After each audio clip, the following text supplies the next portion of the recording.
An email like, how can a black man stand up and say, well, you know what? I happen to be an American of African descent, but I am a conservative. And he says he has no regrets. I realize that I'm speaking for millions of people. It just so happens in this racially, emotionally charged election that the people who look like me happen to be on the other side of the aisle. Well, let's talk with James T. Harris about this. He joins us live from Milwaukee. We've also got Shelley Winter with us here in Atlanta. Great to have you both.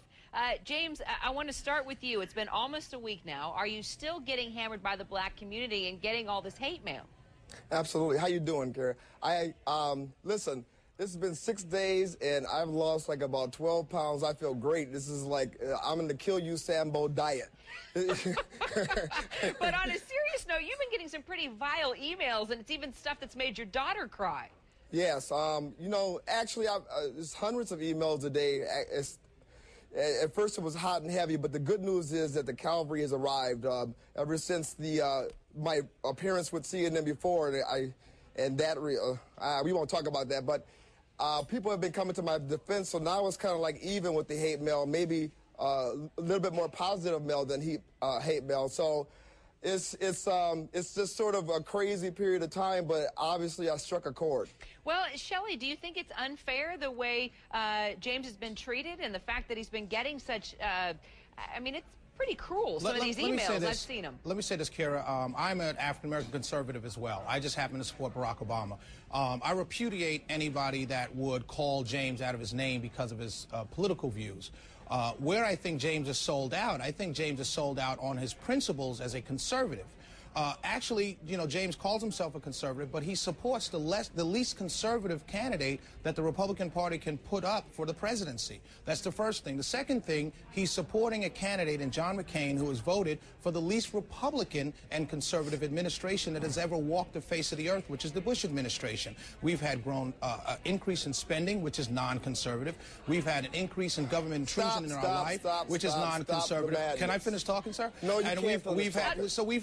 We've had a non-conservative administration, and here's a guy that has sold out his conservatism, not his race. I mean, I have no parts with that, because the fact of the matter is, if you're the same people that are calling him Uncle Tom and all these names are the same black people who say they don't vote for Barack Obama because he's black. Right. So that's neither here nor there. But the fact is, this guy has sold out his conservatism. I got to give James a chance. James, he's saying you sold out your conservative. Please lay it out how you believe you have not done that. James, go ahead. I am sick to death of the word sellout, and the guest just used it about 7 or 8 times. Listen, let me make this perfectly clear. I am not saying that Senator John McCain is a conservative. I am a conservative. Senator John McCain happens to be my candidate, and I have a better chance of pulling him over to my position as a moderate Republican than I do a liberal socialist. It's as simple as that. Fair enough. I would really appreciate it if people would just back up off of the name calling, because it gets nowhere in the dialogue. Okay, well, let me say this. Let me say this. Right now,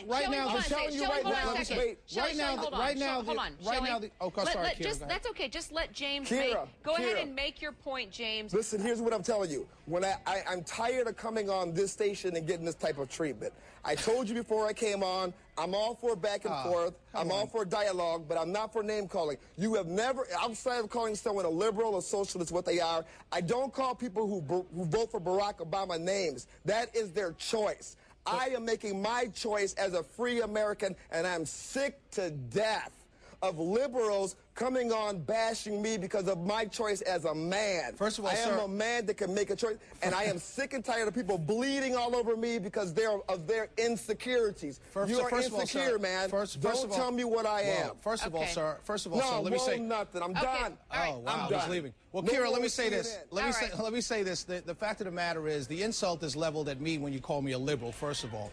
But second of all, let me say this to Mr. Harris. The fact of the matter is, he's supporting the worst leader. We're looking for a leader now. The American people is looking for a leader. They're looking for a leader. We're looking for FDR. We're looking for Abraham Lincoln. We're looking for Ronald Reagan. We're looking for John F. Kennedy. We don't care about party right now. This ship is not right. And right now, the only person that seems able to correct this ship is a leader like Barack Obama. Right now, government has failed us. Republicans and Democrats have failed us. So right now, I don't care what party affiliation you have. I don't care whether you're a liberal, a Democrat, a Republican, a conservative. Right now, I'm looking for a leader. And the campaign that John McCain has run to date has not been leadership quality. So that's all I was trying to say to James Harris. I mean, yeah, if he wants to run away, he can. I wish he'd come back because I really wanted to talk about two things. I wanted him to be able to respond and for us to have a smart, mature conversation about that issue of conservatism. And now I do want to ask you a question about race, and I wish I could get James to weigh in on this, and I don't know if our folks there in Milwaukee could bring him back. I told him I wanted to talk about this issue as well as talk about it with you.